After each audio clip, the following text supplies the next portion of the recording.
Round 3 was the 8-hour night race at Albacete, the only fully floodlit track outside of Japan. And once again, Castrol Suzuki were on pole, but Yamaha Phase 1 and Bolliger Kawasaki had also qualified well, with 2 false Yamaha wildcards out for glory. As the Spanish national flag waved the riders away once again, there were bikes that had trouble getting going. This time the Moto 45 Suzuki of David Briere, who had to be pushed by his mechanic. But right behind him, the Suzuki Austria number 76 of Malik Marjan was blindsided, and he hit the mechanic, bringing both of them down. Immediately the yellow flags were waved and officials rushed to the aid of the 2 victims. David Briere's mechanic was lying in the middle of the track and Malik Marjan next to the pit wall after crashing the Suzuki. The safety cars were out immediately while both injured men were attended to, but the news came swiftly back that both men were okay, with rider Marjan only suffering a broken ankle. Within 2 laps, the safety cars were off the track and racing had resumed. The Bolliger number 8 Kawasaki once again with the whole shot, being chased by the Castrol Suzuki number 1, Phase 1 Yamaha number 3, Yamaha Austria number 7 and the false Yamaha number 31. By lap 5, Vincent Philippe on the Castrol Suzuki made full use of the factory Suzuki's power and swept past the Kawasaki, and once again the Castrol Suzuki was in the lead. The sun was starting to set and the rest of the race would go on under the floodlights until 2 in the morning. 3 hours of the race run, 110 laps done, and the Castrol Suzuki number 1 was still leading, with Yamaha Austria still on the same lap but 55 seconds down.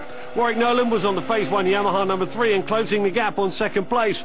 The Bolliger Kawasaki was now 4th, 47 seconds back, with the false number 31 Yamaha in 5th, ahead of the resurgent Moto 38 Yamaha, which was in a close battle with the Fagajor El Suzuki. Diablo 666 Kawasaki were 8th, No Limit Suzuki 9th, and the number 99 Zone Rouge Yamaha in 10th. 4¼ hours of racing, and there's a surprise appearance of the safety cars around the track, and some teams use the time to bring in their riders for early stops. With Yamaha Austria in for a pit stop, maybe the rider could tell us what was happening on the track. For me, no reason with the safety car, but probably the race director knows why. What had happened was that one of the bikes had been running without any lights, and the safety car had been sent out to slow everyone down and allow officials to check that all the lights on the bikes were working. Once they were back and racing, the leading Castrol Suzuki showed it had extra lighting when Vincent Philippe got it leant over far enough. He was now a full lap ahead of Yamaha Austria, with the false number 31 Yamaha in 3rd. The Bolliger Kawasaki number 8 was in 5th and was fighting for 4th when they suffered a stop-and-go penalty for refuelling with the lights on. It's a safety measure to avoid any fires in the pits, and something that even the experienced Swiss team had overlooked. The leaders Castrol Suzuki in for their final pit stop and leading by over 2 laps from Yamaha Austria number 7. Keiji Kitagawa seemed to have recovered from that massive high-side accident he suffered at the last race at Le Mans as he handed the bike over to Vincent Philippe for the final relay. And at 2 AM on the Sunday morning after 8 hours of racing, it was the number 1 Castrol Suzuki that took 30 points for the win in Spain. The French team were pushed hard early in the race, and although Phase 1 and Yamaha Austria were getting close on the track, the current champions now led by a big margin in the 2006 championship. Again, it was a Castrol Suzuki win, but the Yamaha Austria team were hoping to become a major thorn in the Suzuki team's side. Former champions Phase 1 had just been held out of 3rd by the Spanish wildcard false team.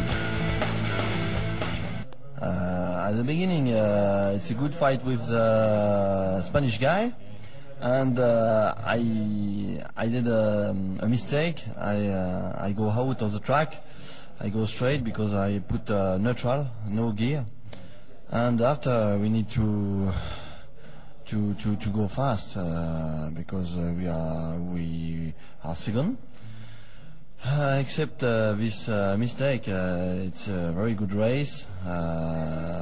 For sure, Dunlop worked very well, and here in Albacete, and we did a very good lap time. So it's difficult for the team. From 6th in the points after Le Mans, the Yamaha Austria team now jump up to 2nd place. Bolliger now 3rd, and the Swedish Fagajor L number 12 keeps 4th. But all the time, Castrol Suzuki are extending their lead at the top.